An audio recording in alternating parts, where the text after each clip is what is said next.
talaga magtanim.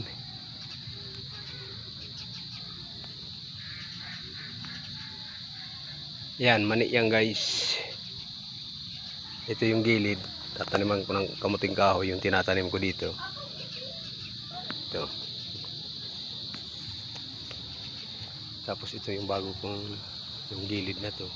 Kahoy kasi ito mga mani. Ay ano, pero mga namumulaklak na rin siya. Mulaklak na. Yan, galing yan sa gilid. Tapos paikot. Doon. Ayun, yung naghihilamon man. Tapos itong gilid naman, tataniman ko ng kamuting kahoy. Kamuti. Yan.